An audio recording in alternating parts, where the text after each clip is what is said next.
Good morning guys. Tara, magluto tayo ng ulam. Pinakbit. Namimiss ko na kumain ng gulay. Tara.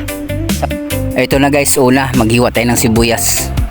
Lulutuin natin sa loob ng 1 minuto lang. Madali ang luto lang to kasi gutom na ako. At itong bawang, sunod natin. At ito yung sahog natin, chicken muna tayo ngayon.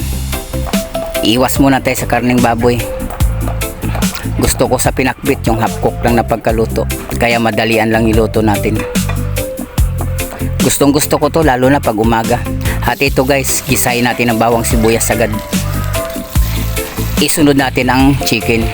Sama na rin ang alamang na bagoong para manuot ang lasa habang sinasangkot siya natin ng maayos. At ito ang mga gulay, hulog na rin natin. Hinaan ng apoy bago mikos-mikusin natin.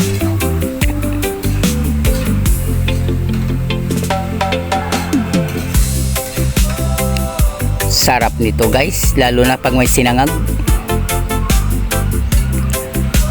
At siyempre guys, takpan muna natin. Sa mahinang apoy lang natin lutuin para lumabas yung mga katas ng gulay.